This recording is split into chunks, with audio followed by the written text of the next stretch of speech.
Um sheik rico, cansado de dormir sozinho no silêncio do deserto, escreve uma carta pedindo uma esposa, e todas fogem, menos a única mulher capaz de enxergar o homem por trás da riqueza. Essa é a história do encontro que mudou um destino inteiro. Se você gosta de histórias como essa, não deixe de se inscrever neste canal. Postamos todos os dias, continuando. O calor de março castigava sem piedade as terras áridas do interior do Alentejo, onde o vento carregava mais poeira que esperança.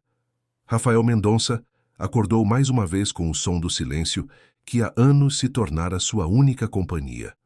Aos 42 anos, o homem que herdara uma das maiores propriedades rurais da região vivia como um eremita em sua própria terra.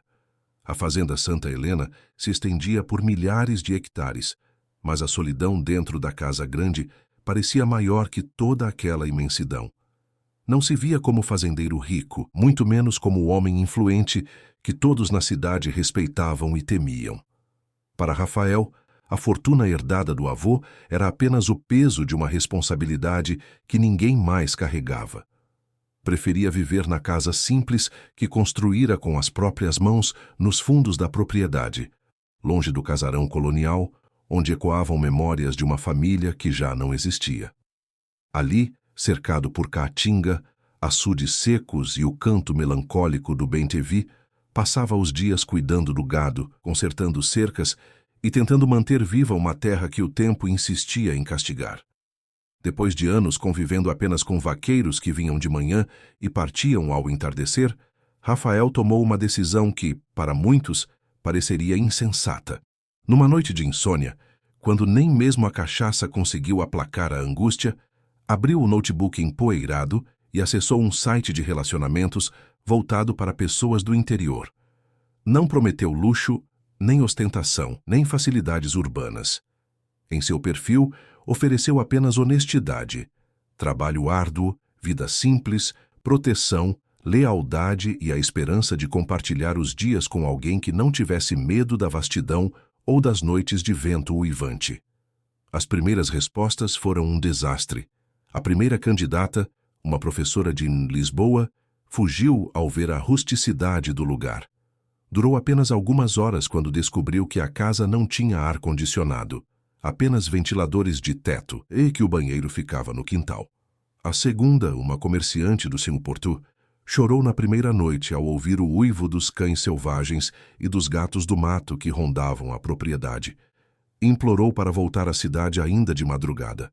A terceira nem chegou a passar a noite.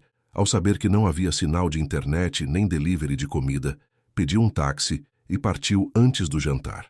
Nenhuma delas enxergou o homem por trás da simplicidade, apenas o isolamento, a dureza da vida rural e os perigos do sertão. O próprio site ainda o repreendeu de maneira educada, sugerindo que ele fosse mais claro sobre as condições do local. Foi como se dissessem que havia enganado aquelas mulheres, quando tudo o que fizera era ser sincero sobre sua realidade. Ferido em sua dignidade, Rafael começou a aceitar que talvez fosse destinado a viver sem companhia, até que recebeu, quase como um último suspiro de esperança, uma mensagem de uma mulher que se apresentava apenas como Marina, descrita no perfil como alguém que buscava tranquilidade, anonimato e um homem de caráter. Ela havia lido sua descrição completa e respondido com uma simplicidade que o tocou. Não tenho medo de trabalho duro nem de solidão. Tenho medo de homens mentirosos e cidades perigosas. Se o senhor for quem diz ser, eu gostaria de conhecê-lo.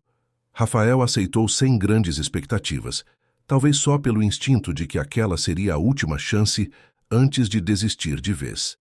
Marcaram de se encontrar na rodoviária de Évora, a cidade mais próxima, numa manhã de sábado. Ele dirigiu durante 2 horas pela estrada de terra batida, questionando-se se não estava cometendo mais um erro.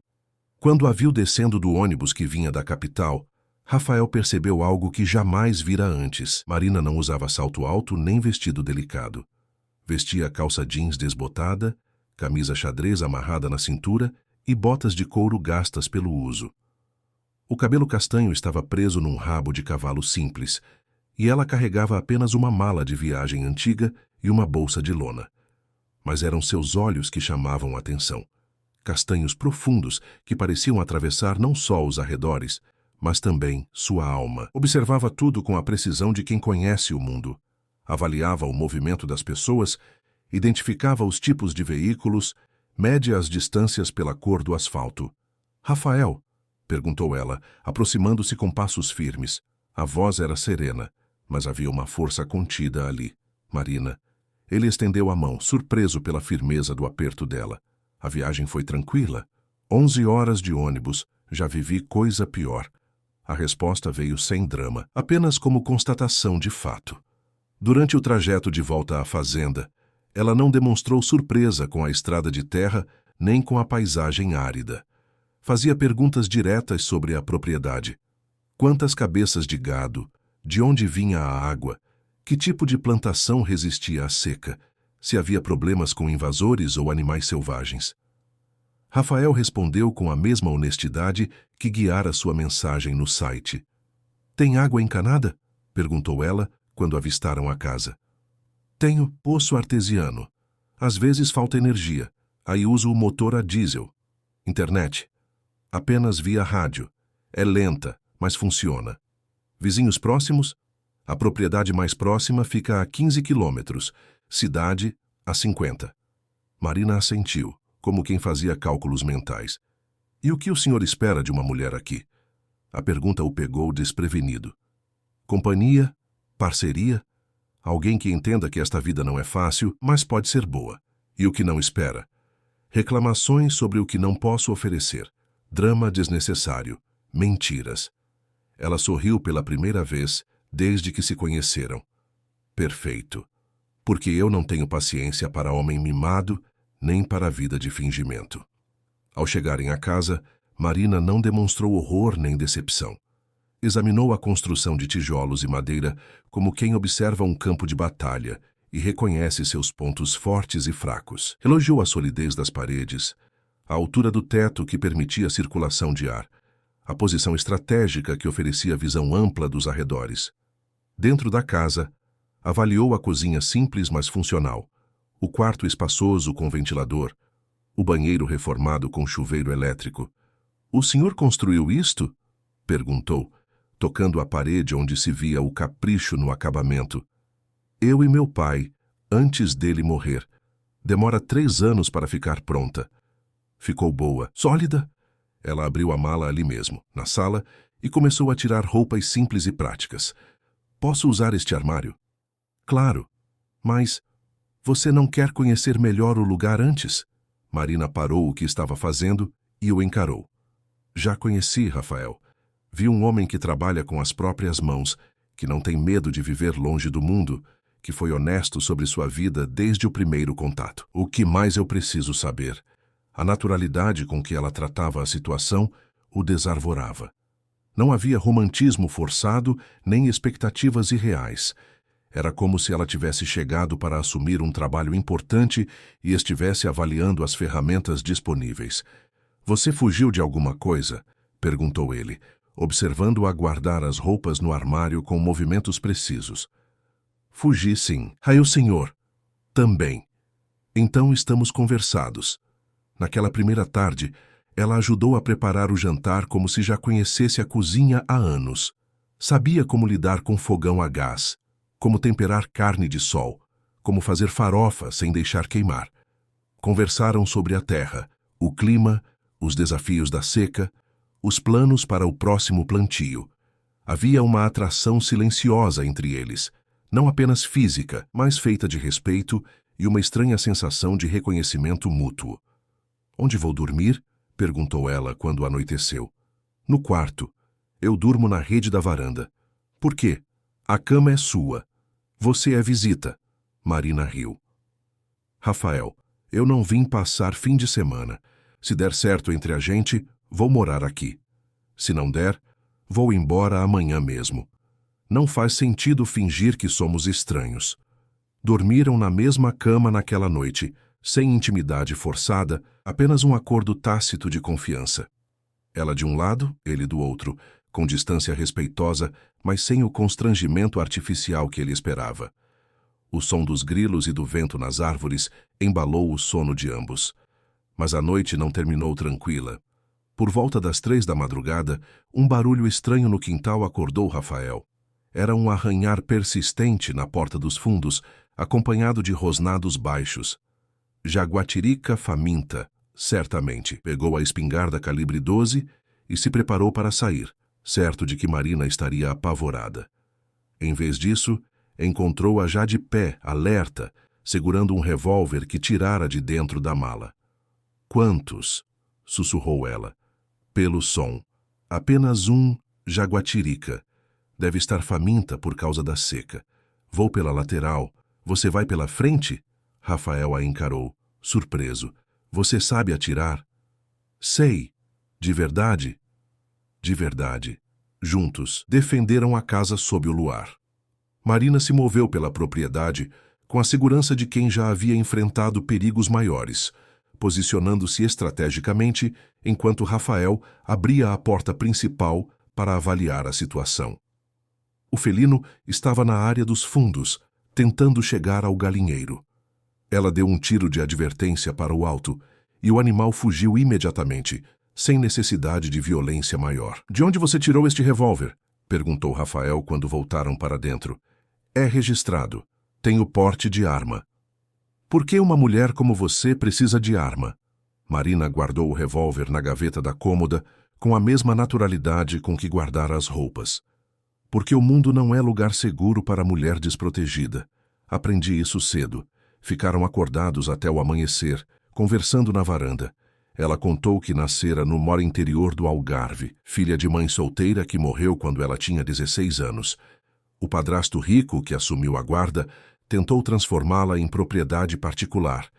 Aprendi a me defender, com arma, com inteligência, com coragem, até o dia em que não aguentei mais e fui embora. Para onde? Lisboa Nil primeiro, depois Antil Porto. Trabalhei em escritório, loja, restaurante. Sempre fugindo, sempre olhando para trás, até cansar de ter medo. E por que aceitou vir aqui? Marina o encarou com aqueles olhos profundos. Porque você foi o primeiro homem que não prometeu me proteger do mundo. Apenas ofereceu um lugar onde a gente se protegeria junto.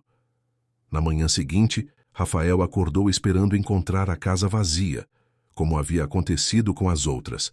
Em vez disso, encontrou café recém-passado, tapioca quentinha na chapa e, principalmente, as roupas dela definitivamente acomodadas no armário. Marina estava no quintal, examinando o galinheiro danificado pela jaguatirica. "Precisa de tela mais resistente aqui", disse ela quando o viu aproximar. "E uma cerca elétrica simples seria mais eficiente que trancar tudo. Você vai ficar?"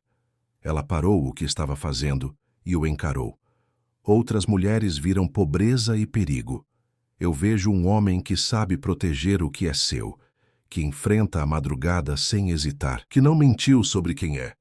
Isto aqui não é miséria, Rafael. É começo." A partir daquele dia, o eu, na vida de Rafael, começou a se transformar em nós. Trabalharam juntos para reforçar as proteções da casa, reorganizar a rotina, estabelecer divisões de tarefas que funcionassem para ambos. Marina revelou conhecimentos práticos que o surpreenderam. Sabia consertar equipamentos elétricos, cozinhar pratos econômicos e saborosos, cuidar de ferimentos em animais, fazer contas complexas de cabeça. A intimidade cresceu devagar, em camadas, olhares que se demoravam um pouco mais, toques casuais que se tornaram intencionais, conversas que se estendiam pela madrugada. Ela contava histórias de sua vida nômade pelas cidades, ele falava da solidão dos últimos anos e dos planos que havia abandonado de ampliar a propriedade. Foi numa noite de chuva, quando a energia faltou e eles ficaram apenas com a luz de velas, que a tensão finalmente se quebrou. Marina estava consertando um rádio velho na mesa da cozinha, quando Rafael se aproximou para segurar a lanterna. O corpo dele ficou próximo o suficiente para que ela sentisse o calor da pele, o cheiro de sabonete misturado com terra. "Rafael", sussurrou ela, sem tirar os olhos do que estava fazendo. "Oi?" "Para de fingir que não está pensando no mesmo que eu." Ele riu baixinho. É no que você está pensando? Marina largou a ferramenta e se virou para encará-lo. Que a gente está perdendo tempo com essa educação toda.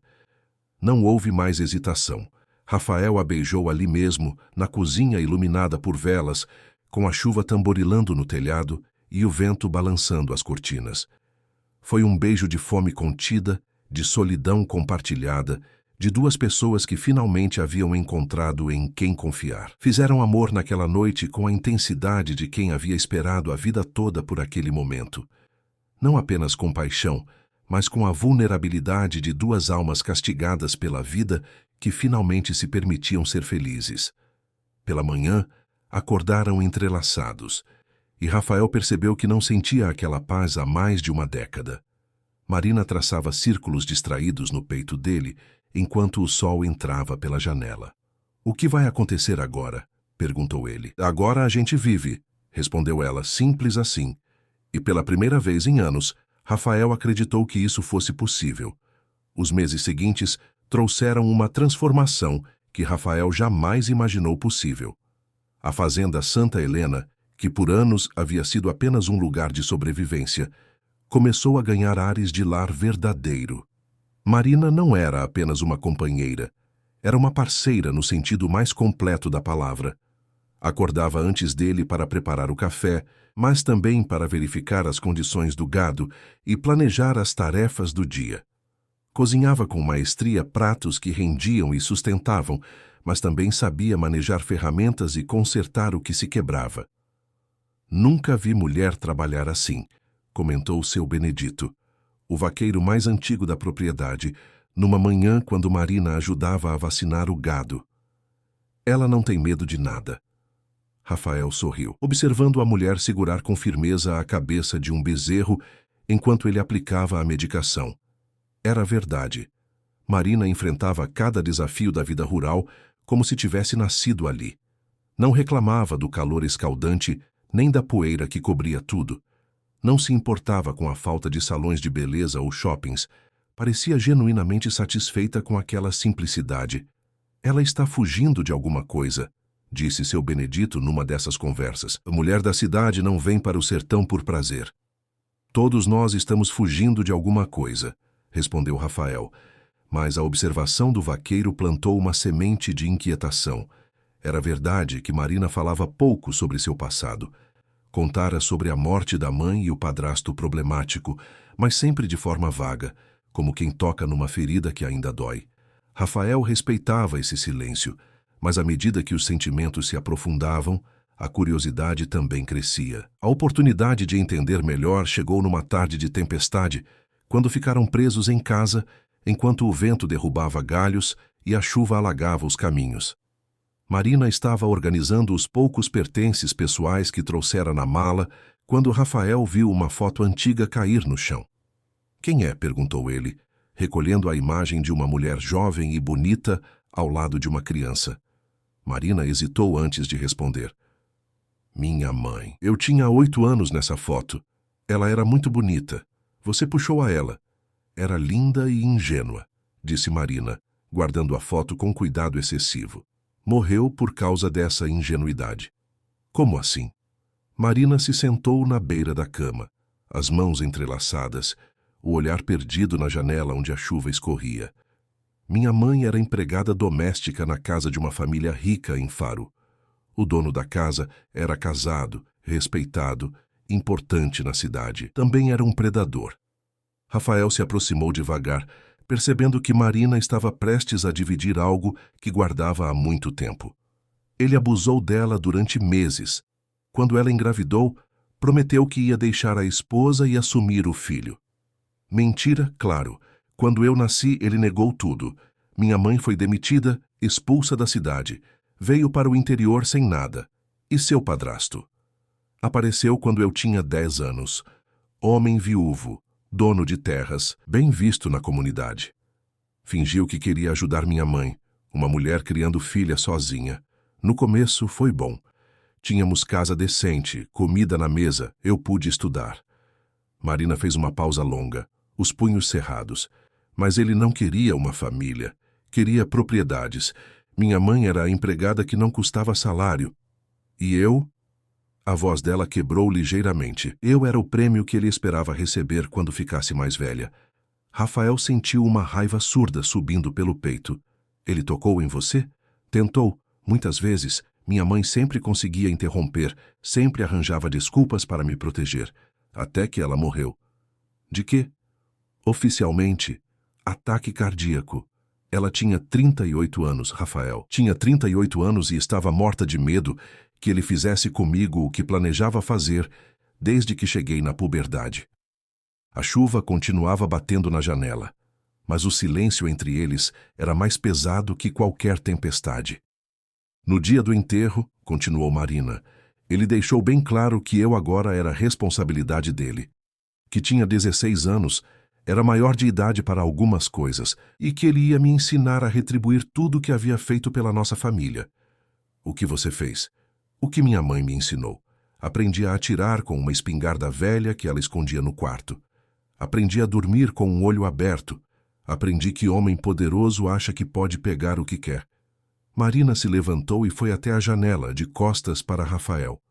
Na primeira vez que ele tentou entrar no meu quarto de madrugada, atirei para o alto. Ele disse que tinha sido acidente, que estava bêbado.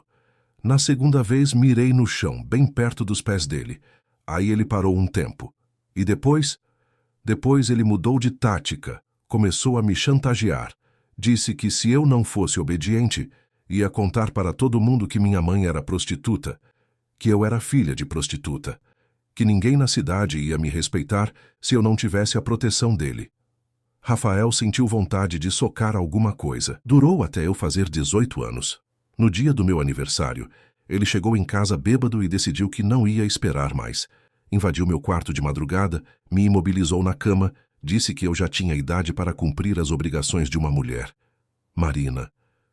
Eu estava preparada há 2 anos para esse momento, Rafael.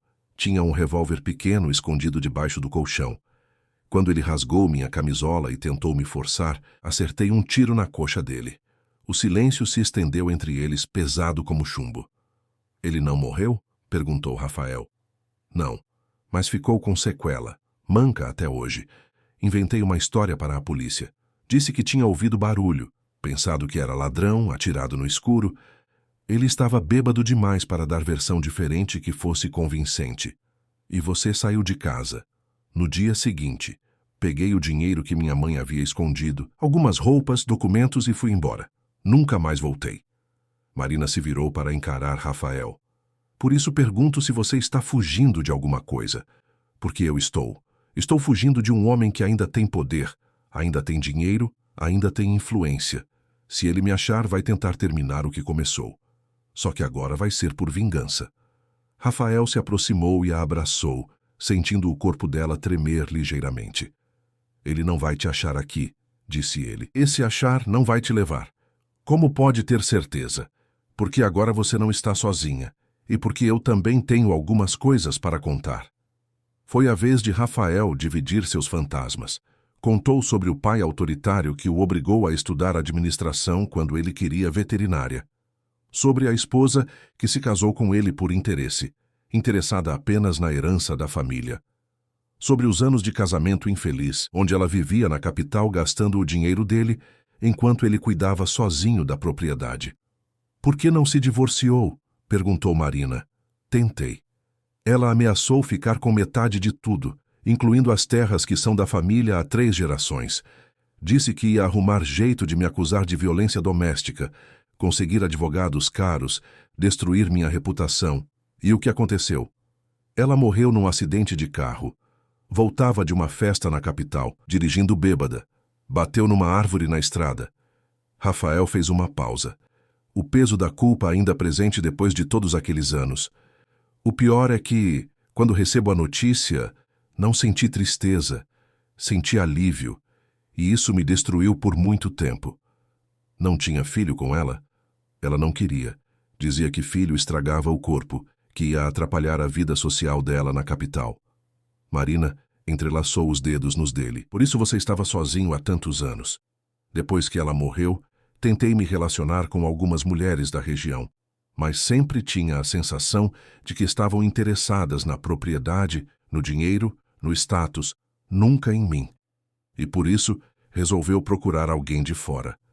Queria alguém que escolhesse esta vida conscientemente, que não viesse por obrigação ou interesse.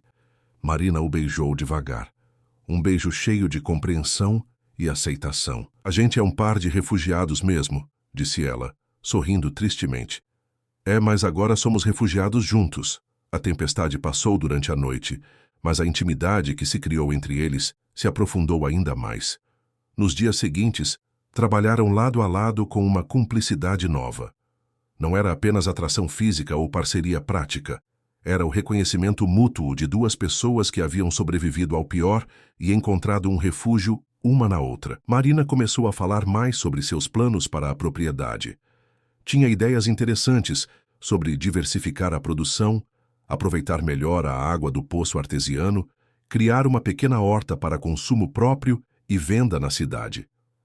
Rafael descobriu que ela tinha um talento natural para números e administração. Onde você aprendeu isso? Perguntou ele, impressionado com os cálculos que ela fazia de cabeça. Necessidade. Quando você vive fugindo, aprende a administrar cada centavo. E trabalhei em vários lugares, escritórios, lojas, restaurantes. Fui observando como as coisas funcionam. Foi Marina quem sugeriu que legalizassem a união. Se algum dia meu padrasto aparecer aqui, disse ela numa manhã, vai ser mais difícil para ele me levar se eu for casada oficialmente. Rafael concordou imediatamente. Não precisava de papéis para saber que ela era sua companheira, mas entendia a necessidade prática da legalização. Casaram numa cerimônia simples no cartório de Évora, com seu Benedito e a esposa como testemunhas. Marina usou um vestido azul simples que comprou na cidade. Rafael estava de calça social e camisa branca. Não houve festa nem lua de mel. Voltaram para a fazenda no mesmo dia e comemoraram com um jantar especial preparado por ela. Agora é oficial, disse Rafael, brindando com uma cerveja gelada. Agora é para sempre, corrigiu Marina. A felicidade durou quase 6 meses, tempo suficiente para Rafael começar a acreditar que tinham encontrado a paz. Tempo suficiente para Marina relaxar a vigilância constante e começar a se sentir verdadeiramente segura. Tempo suficiente para serem notados. O primeiro sinal de problema veio na forma de um comentário aparentemente inocente de seu Benedito. Certo, um homem fazendo perguntas sobre a senhora na cidade, disse ele a Marina numa tarde. Que tipo de perguntas? Perguntando há quanto tempo a senhora mora aqui, de onde veio, se tem família. Rafael sentiu um frio na barriga. Que tipo de homem? Bem vestido. Carro caro. Não é da região. Marina empalideceu, mas manteve a voz firme. Perguntou meu nome. Não falou nome específico, só descreveu a senhora. Mulher bonita, cabelo castanho, que mora numa fazenda com o marido. Naquela noite, Marina mal conseguiu dormir. Rafael a encontrou na varanda antes do amanhecer, observando a estrada com atenção. É ele, disse ela, sem precisar explicar quem era. Tem certeza? Tenho. Ele me achou. Rafael se sentou ao lado dela no balanço de madeira. O que ele quer depois de tanto tempo? Terminar o que começou. E agora tem um motivo a mais, vingança. Quanto tempo você acha que temos? Marina refletiu antes de responder. Ele está sendo cuidadoso, reunindo informações antes de agir. Homem como ele não gosta de surpresas. Eu diria que algumas semanas. O que vamos fazer? Marina o encarou com determinação. O que sempre fizemos. Nos protegemos, juntos. Mas ambos sabiam que a tranquilidade havia acabado. A partir daquele dia, passaram a dormir com as armas por perto e mantiveram atenção redobrada a qualquer movimento estranho na propriedade. A felicidade ainda estava ali, mas agora tinha um sabor de urgência, como se fosse preciso aproveitar cada momento antes que o passado viesse cobrar sua dívida. Rafael olhou para Marina, essa mulher corajosa que havia transformado sua vida, e tomou uma decisão silenciosa. Se o padrasto dela queria guerra, se ia encontrar um homem disposto a defender sua família até as últimas consequências. Porque família era exatamente o que eles haviam construído ali, no meio do sertão, longe de tudo e de todos, e ninguém ia destruir isso sem luta. A ameaça se materializou numa manhã de setembro, quando o calor já anunciava a chegada do verão. Rafael estava consertando a cerca do pasto quando viu uma caminhonete branca subindo a estrada de terra em direção à casa. Veículo caro, vidros escuros, placa de outro estado. Seu coração acelerou quando reconheceu os sinais que Marina havia descrito. "Marina!" gritou ele, largando as ferramentas e correndo em direção à casa. Ela apareceu na porta da cozinha, ainda com o avental amarrado na cintura, mas Rafael percebeu que já segurava alguma coisa nas costas. "É ele?" perguntou Rafael. Marina observou o veículo se aproximando com a concentração de um predador avaliando o outro predador. "Não, mas é de alguém que está trabalhando para ele." A caminhonete parou no pátio da frente, levantando uma nuvem de poeira vermelha. 2 homens desceram, um alto e magro, outro baixo e atarracado. Ambos usavam roupas caras demais para o interior e tinham a postura de quem estava acostumado a intimidar. "Rafael Mendonça?" perguntou o mais alto, aproximando-se com um sorriso que não chegava aos olhos. "Sou eu. Em que posso ajudá-los?" "Meu nome é Dr. Armando Silveira. Sou advogado. Vim tratar de um assunto delicado envolvendo sua esposa." Marina saiu de trás da porta, mantendo as mãos onde os homens pudessem vê-las, mas Rafael notou a tensão em cada músculo do corpo dela. "Que tipo de assunto?" perguntou Rafael. O advogado abriu uma pasta de couro. "Meu cliente tem uma acusação grave contra essa mulher, tentativa de homicídio. Há um mandado de prisão em aberto contra ela." "Mentira", disse Marina, com voz firme. "Senhora Marina Santos, a senhora atirou em meu cliente, Coronel Antônio Ferreira, causando lesão corporal grave e incapacidade permanente." Rafael sentiu o sangue gelado nas veias. "Quem é esse coronel?" "O padrasto dela", respondeu o advogado.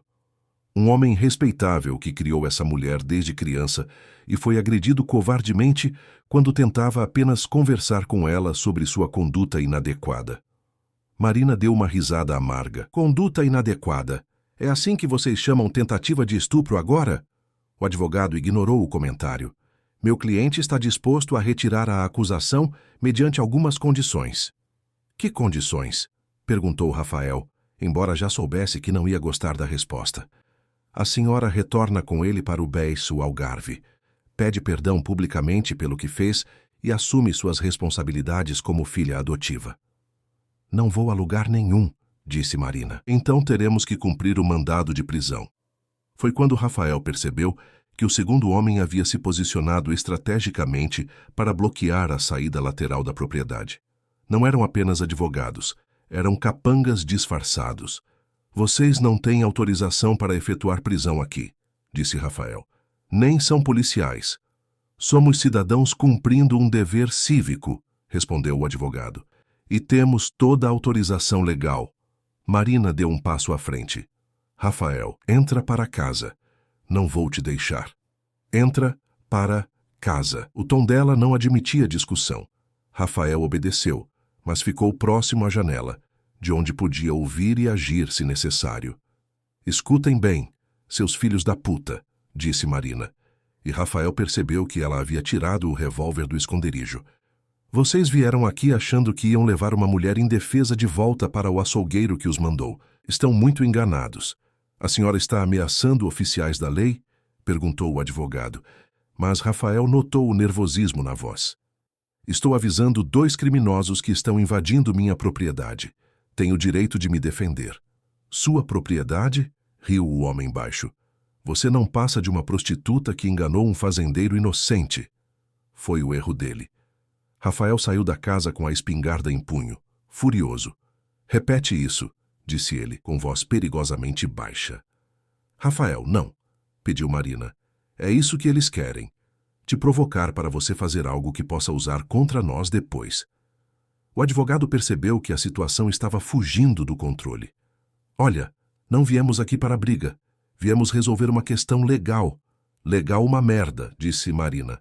"Vocês vieram aqui tentar me sequestrar a mando de um estuprador fracassado. A diferença é que agora eu não sou mais uma menina de 18 anos sozinha no mundo." "O que a senhora vai fazer?" Atirar em nós também? Se vocês não saírem da minha propriedade nos próximos 5 minutos, vão descobrir. Os 2 homens se entreolharam, claramente não esperando por aquela resistência. Isso não vai ficar assim, ameaçou o advogado.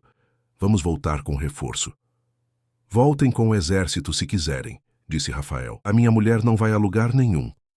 Depois que eles partiram, Marina desabou no balanço da varanda, tremendo de raiva contida. Ele não vai desistir, disse ela. Antônio nunca desiste. Ele tem dinheiro, influência política, contatos na polícia. E nós temos a verdade. Marina o encarou com tristeza. Rafael, a verdade não vence dinheiro. Não no Brasil.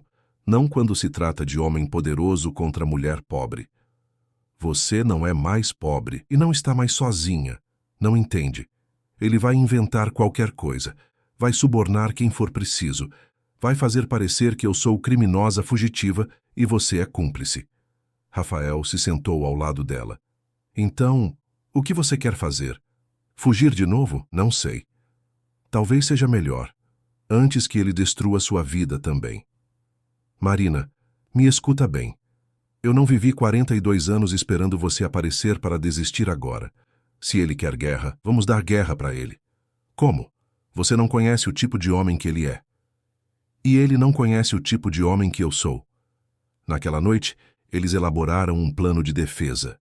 Primeiro, Rafael procurou o Dr. Henrique, um advogado conhecido na região, e contou a história toda. O profissional foi sincero. Seria uma batalha difícil, mas havia precedentes legais que poderiam ajudar, especialmente considerando que Marina era menor de idade quando os abusos aconteceram. O problema, disse Dr. Henrique, é que ele tem recursos para prolongar isso indefinidamente, e enquanto isso, ela fica vulnerável.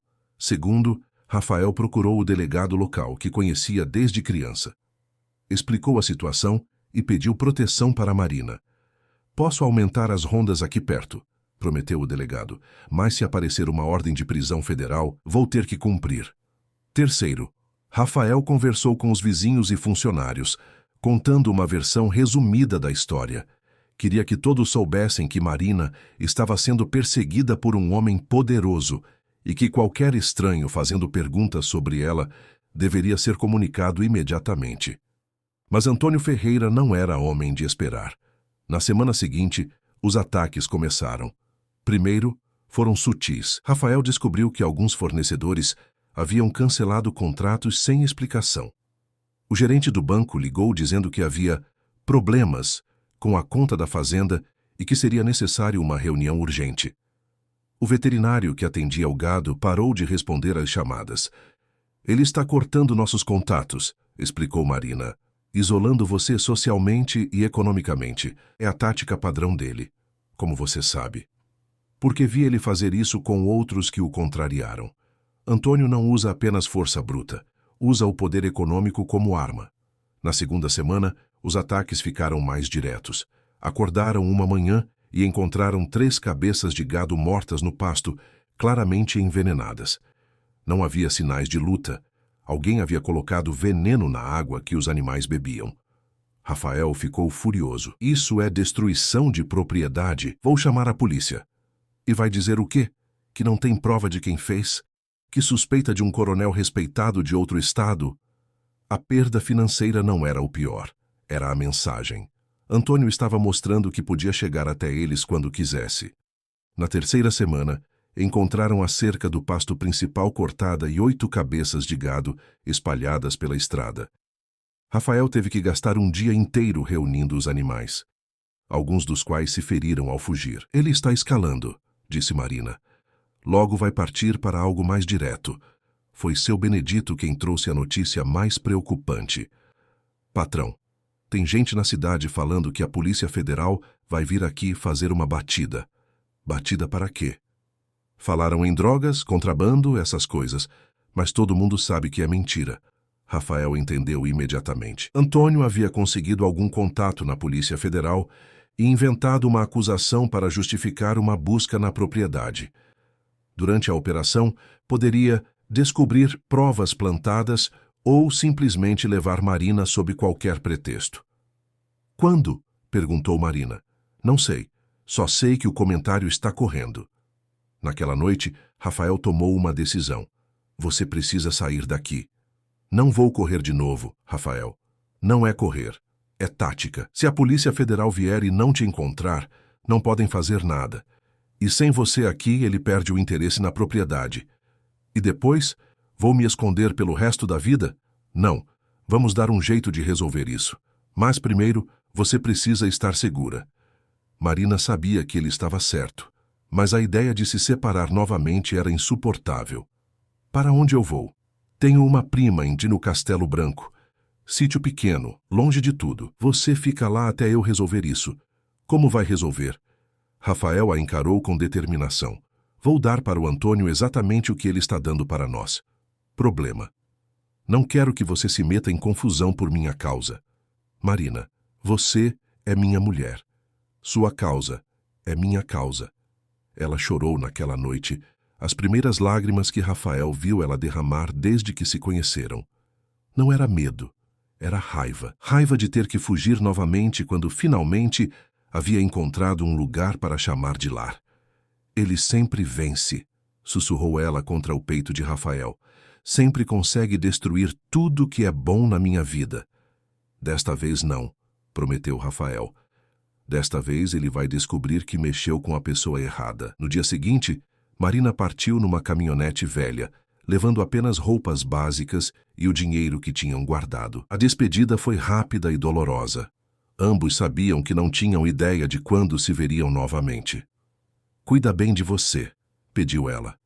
Cuida bem do nosso filho, respondeu Rafael, tocando a barriga dela, onde já começava a crescer uma vida nova. Marina havia descoberto a gravidez na semana anterior, mas decidiram não comentar com ninguém até a situação se resolver. Agora, o bebê era mais um motivo para Rafael lutar. Vendo a poeira da caminhonete se afastar pela estrada, Rafael sentiu uma solidão que não experimentava há meses. Mas junto com a saudade, havia algo novo, uma raiva fria e calculada que ele não sabia que possuía. Antônio Ferreira queria guerra. Agora ia descobrir que havia declarado guerra contra o homem errado. A batalha real estava apenas começando. A solidão voltou a habitar a fazenda Santa Helena como um fantasma familiar.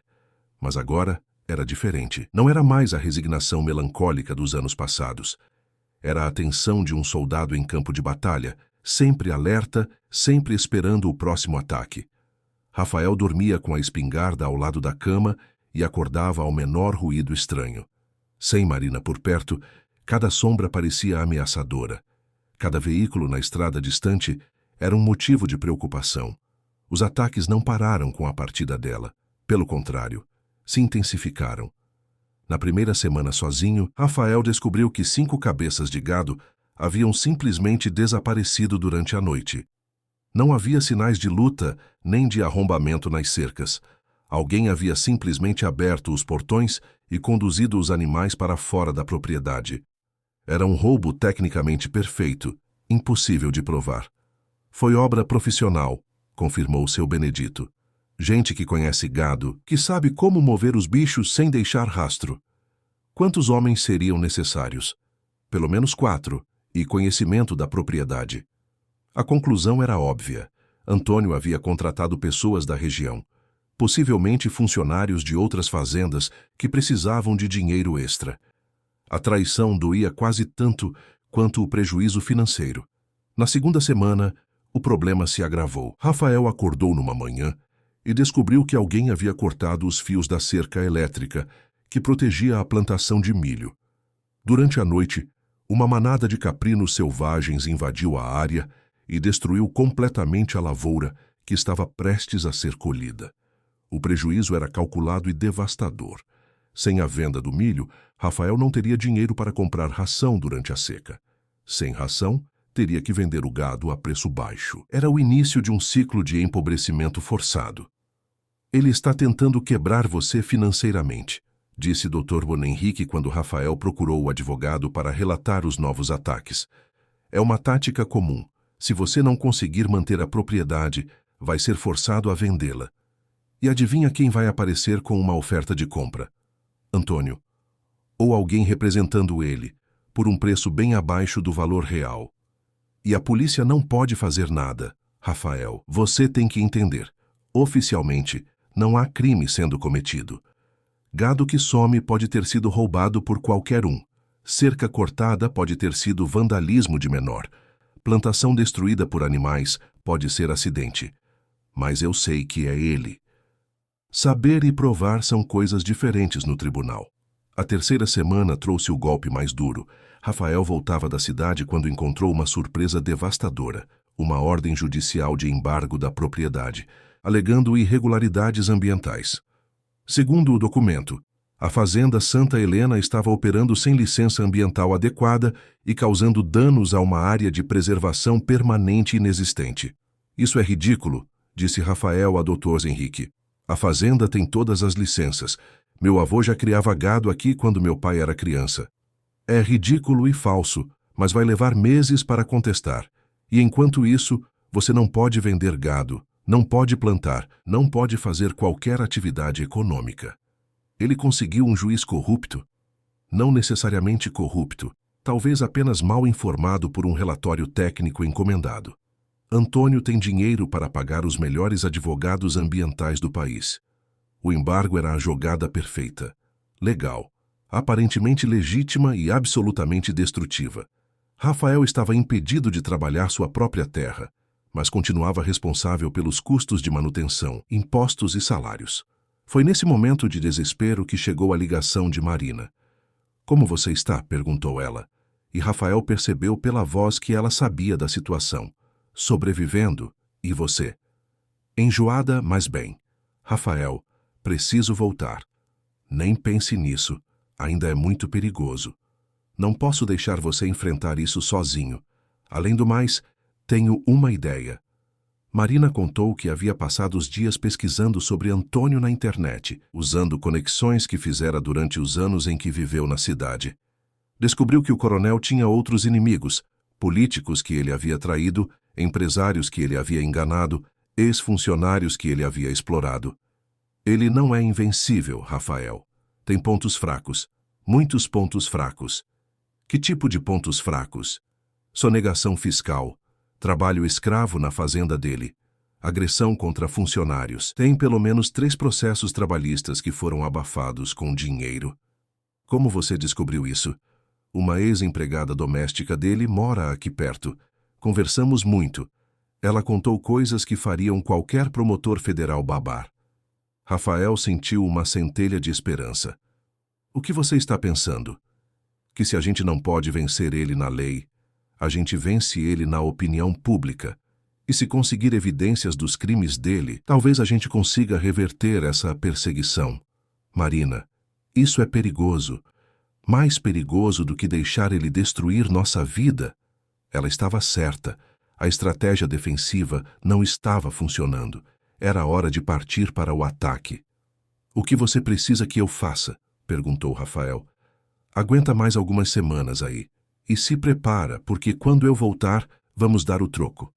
Mas as semanas seguintes trouxeram desafios ainda maiores. Sem poder comercializar o gado, Rafael foi forçado a demitir 2 dos 3 funcionários. Apenas seu Benedito permaneceu, por lealdade e porque aceitou trabalhar sem salário até a situação se resolver. A pressão financeira era insuportável. As contas se acumulavam. O dinheiro guardado estava acabando. E havia ainda os custos da gravidez de Marina para considerar. Rafael chegou ao ponto de pensar em vender alguns pertences pessoais para conseguir manter as despesas básicas. Foi quando chegou uma proposta inesperada. "Dr. Rafael." A voz no telefone era educada, mas havia algo calculado nela. "Meu nome é Alberto Mendes. Represento um grupo de investidores interessados em sua propriedade. A fazenda não está à venda. Entendo que o senhor está passando por algumas dificuldades. Problemas legais, embargos, situações como essa podem se resolver rapidamente se tratadas da maneira correta." Rafael entendeu imediatamente. Era Antônio, usando intermediários. "Que tipo de proposta?" "Nosso grupo está disposto a pagar um valor justo pela propriedade, acima do valor de mercado, e podemos ajudar a resolver os problemas legais pendentes."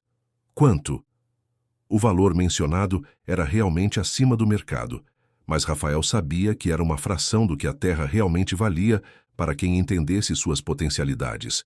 Antônio queria a fazenda, mas não necessariamente por Marina. Havia algo mais. Preciso pensar, disse Rafael. Claro, mas não demore muito. Ofertas como essa podem ser retiradas rapidamente. Naquela noite, Rafael conversou longamente com Marina por telefone. Ela confirmou suas suspeitas. A ex-funcionária me contou que ele anda comentando sobre uma propriedade estratégica no seu Alentejo. Acho que tem a ver com um projeto de mineração. Mineração? A região onde você está tem potencial para a extração de minérios. Se ele conseguir sua terra e mais algumas ao redor, pode armar um esquema milionário. Por isso a insistência, por isso tudo. Marina foi apenas a desculpa. O que ele quer mesmo é sua propriedade. A descoberta mudou tudo. Não estavam mais lutando contra um homem obcecado por vingança. Estavam enfrentando um empresário ganancioso disposto a destruir vidas por lucro. Vou voltar na semana que vem, decidiu Marina. Temos que resolver isso antes que ele encontre outra forma de pressionar você. E se a Polícia Federal vier? A gente enfrenta juntos. Rafael passou os dias seguintes se preparando para o retorno de Marina e para o confronto definitivo. Conversou novamente com o Dr. Henrique, dessa vez armado com as informações que ela havia coletado. O advogado se animou com as possibilidades. Se conseguirmos provas sólidas dos crimes dele, podemos não apenas reverter a perseguição contra vocês, mas também processar ele por extorsão e coação. Que tipo de provas precisamos? Documentos, gravações, testemunhas, qualquer coisa que comprove o padrão de comportamento criminoso. Rafael também procurou aliados na região. Descobriu que não era o único fazendeiro sendo pressionado por investidores misteriosos. Pelo menos 5 propriedades vizinhas haviam recebido propostas similares, sempre acompanhadas de problemas súbitos, com licenças, fiscalizações ou questões legais. É um esquema organizado, concluiu Rafael numa reunião improvisada na casa de um dos vizinhos. Ele está tentando monopolizar toda a região. Mas o que fazemos? Perguntou João Batista, dono de uma propriedade ao norte. Eu não tenho dinheiro para brigar na justiça com um homem como esse. Se ficarmos unidos, podemos dividir os custos. E se provarmos que é esquema de extorsão, a justiça vai ter que agir. Foi formada ali uma aliança informal entre 7 fazendeiros da região. Não tinham muito dinheiro, mas tinham conhecimento do terreno e determinação para defendê-lo. Quando Marina finalmente voltou, numa manhã nublada de novembro, Rafael mal a reconheceu. Ainda era a mulher forte e determinada que ele conhecera, mas havia algo diferente em seus olhos. Uma dureza que não existia antes. "Como está nosso filho?" perguntou ele, abraçando-a com cuidado. "Crescendo, e com pressa de nascer numa família que não precise se esconder." Marina trazia consigo uma pasta cheia de documentos, fotos e gravações.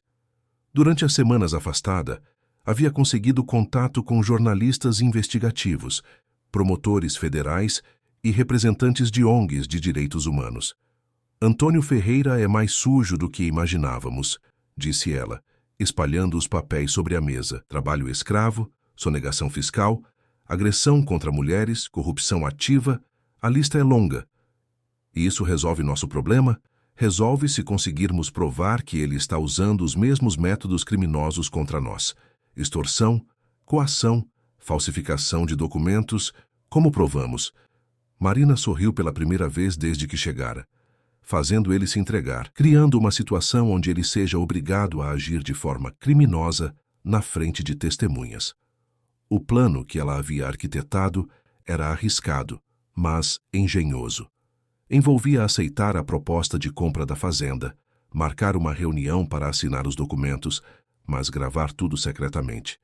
Se Antônio ou seus representantes fizessem qualquer ameaça ou revelassem o esquema de coação, teriam as provas necessárias. "E se der errado?" perguntou Rafael.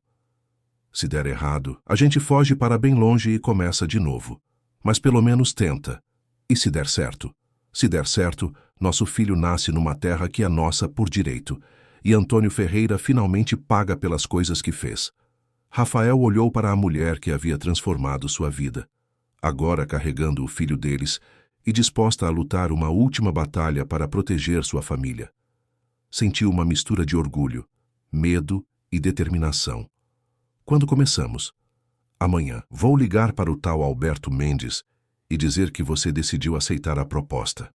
Naquela noite, dormiram abraçados pela primeira vez em semanas, mas nenhum dos dois conseguiu relaxar completamente. Sabiam que nas próximas horas descobririam se conseguiriam recuperar sua vida ou se seriam forçados a fugir mais uma vez. Mais uma coisa Rafael sabia com certeza. Não importava o resultado, enfrentariam juntos. E isso, por si só, já os tornava mais fortes que qualquer adversário. A armadilha foi montada com a precisão de uma operação militar. Marina havia passado a noite toda revisando cada detalhe, cada possibilidade, cada risco. O gravador digital estava escondido na gaveta da mesa, testado e funcionando perfeitamente. As câmeras de celular dos vizinhos aliados estavam estrategicamente posicionadas do lado de fora da casa, prontas para registrar qualquer movimentação suspeita. Doutor Henrique aguardava num hotel em Névora, pronto para agir assim que recebesse o sinal. Lembra? Disse Marina a Rafael pela 10ª vez naquela manhã. Você fica calmo, deixa eles falarem, faz perguntas que os obriguem a explicar como conseguiram resolver os problemas legais. Quanto mais detalhes eles derem, melhor. E se eles desconfiarem? Homens como Antônio acham que todo mundo é tão ganancioso quanto eles. Para eles, é natural que você aceite dinheiro para resolver problema, mesmo sabendo que é esquema ilegal. A reunião estava marcada para meio-dia. Às 11h30, uma comitiva de 3 veículos subiu a estrada da fazenda. Uma demonstração de poder totalmente desnecessária, mas que revelava muito sobre a personalidade de quem estava por trás da operação. Do primeiro carro, desceu Alberto Mendes, o suposto representante dos investidores. Era um homem de meia idade, bem vestido, com a postura de quem estava acostumado a negociar valores altos. Do segundo veículo, saíram 2 advogados carregando pastas de documentos. Do terceiro, Rafael sentiu o sangue gelado quando viu quem era. Antônio Ferreira desceu da caminhonete blindada como se fosse o dono do mundo. Aos 60 e poucos anos, ainda era um homem imponente, alto e forte, mas Rafael notou a ligeira claudicação na perna esquerda, a lembrança permanente do tiro que Marina havia dado anos atrás. Usava terno caro e ostentava anéis de ouro nos dedos, mas seus olhos tinham a frieza de um predador que nunca havia sido confrontado de verdade. Então você é o famoso Rafael, disse Antônio, estendendo a mão com um sorriso que não chegava aos olhos. Ouvi muitas coisas sobre você. Coronel Ferreira, respondeu Rafael, controlando-se para não recusar o cumprimento. Vejo que me conhece. Isso facilita as coisas. Marina permaneceu dentro de casa, como haviam combinado. Oficialmente, ela não poderia estar ali sem correr o risco de prisão. Na prática, ela observava tudo da janela da cozinha, com o revólver carregado ao alcance da mão. Vamos direto ao assunto, disse Alberto. Nossa proposta é generosa. 3 milhões pela propriedade pagos à vista, mais a resolução imediata de todos os seus problemas legais. Como vocês conseguiriam resolver os embargos ambientais? Perguntou Rafael, lembrando-se das orientações de Marina. Antônio riu. Meu caro, quando você tem os contatos certos, qualquer problema se resolve. Conheço o juiz que assinou o embargo, homem razoável, que entende que às vezes as leis ambientais são excessivas para o desenvolvimento da região. Entendo. E os custos dessa resolução já estão inclusos no preço. Não se preocupe com detalhes. O importante é que você sairia daqui hoje com dinheiro no banco e sem dor de cabeça. Um dos advogados abriu a pasta. Trouxemos todos os documentos prontos: escritura de venda, quitação de débitos, autorização para transferência. Se o senhor assinar hoje, o dinheiro é depositado ainda esta semana. Rafael fingiu hesitação. É uma decisão grande. Esta terra está na família há 3 gerações. Compreendo o valor sentimental, disse Antônio, mas sentimento não paga conta. E suas contas estão se acumulando, não é mesmo? Como o senhor sabe das minhas contas? Antônio sorriu com malícia. Meu caro, numa cidade pequena não existem segredos. Sei que você está devendo no banco, que teve que demitir funcionários, que não consegue vender gado por causa dos embargos. O senhor está muito bem informado. Estou, assim como sei que sua mulher está grávida e precisando de assistência médica que custa caro. Foi quando Rafael percebeu que havia pisado numa área perigosa. Como sabe da gravidez? Sei muitas coisas sobre Marina Santos. Aliás, seria bom ela aparecer aqui para conversarmos. Ela não está aqui. Claro que está, riu Antônio. Acham que sou idiota? Tenho gente vigiando esta propriedade há semanas. Alberto tentou amenizar a situação. O coronel só quer resolver a situação de forma amigável. Não há necessidade de complicar as coisas. Que situação? Perguntou Rafael, embora soubesse perfeitamente a resposta. A situação da Marina, naturalmente, disse Antônio, abandonando qualquer pretensão de diplomacia. Ela me deve uma satisfação há muito tempo, e agora me deve também uma indenização pelos prejuízos que causou. Que prejuízos? Lesão corporal permanente, danos morais, difamação. Antônio bateu na perna. Você acha que um tiro na perna não vale nada? Rafael sentiu que o momento havia chegado. Segundo Marina, foi legítima defesa. Legítima defesa? Antônio gargalhou. Aquela vagabunda tentou me matar enquanto eu dormia. Não foi isso que ela me contou. E você acredita numa prostituta mentirosa? Acredito na minha mulher. O clima na varanda mudou instantaneamente. Antônio parou de fingir cordialidade e mostrou a face verdadeira. Sua mulher, é? Você se casou com uma criminosa foragida da justiça. Me casei com uma mulher que se defendeu de um estuprador. Cuidado com o que diz, rapaz. Posso processar você por calúnia. Alberto e os advogados tentaram intervir novamente, mas Rafael percebeu que era hora de forçar a situação. Coronel, vou ser franco com o senhor. Sei que esta oferta de compra não tem nada a ver com investimento legítimo. Sei que o senhor quer a terra para mineração. E sei que os embargos ambientais são falsos, criados para me forçar a vender. O silêncio se estendeu por longos segundos. Antônio encarou Rafael com ódio puro. Você não sabe de nada. Sei mais do que imagina. Sei que o senhor tem negócios sujos no Algarve. Sei que usa trabalho escravo nas suas propriedades. Sei que suborna autoridades. Prove. Posso provar. A pergunta é, o senhor quer resolver isso na base da conversa ou prefere que eu entregue tudo o que sei para a Polícia Federal? Foi quando Antônio perdeu completamente a compostura. Seu filho da puta, você está me chantageando? Estou oferecendo uma solução. O senhor para de me perseguir. Para de perseguir minha mulher. Cancela os embargos falsos e some da nossa vida. Em troca, eu não entrego para as autoridades o que sei sobre seus crimes. Antônio se levantou da cadeira, furioso. Você não faz ideia de com quem está mexendo. Faço sim. Estou mexendo com um criminoso covarde que abusa de mulheres e acha que pode comprar qualquer um. Vou acabar com você. Vou acabar com ela. Vou tomar esta terra e ainda vou mandar os dois para a cadeia. Alberto e os advogados tentaram acalmar Antônio, mas era tarde demais. Ele havia se entregado completamente. Coronel, vamos com calma, disse Alberto. Calma nada, este moleque não sabe com quem está brincando. Eu tenho juiz no bolso, tenho promotor comprado, tenho delegado que faz o que eu mando. Senhor, aquela vagabunda vai voltar para minha casa nem que eu tenha que queimar esta propriedade inteira. E o filho que ela está esperando vai ser criado por mim, do jeito que eu quiser.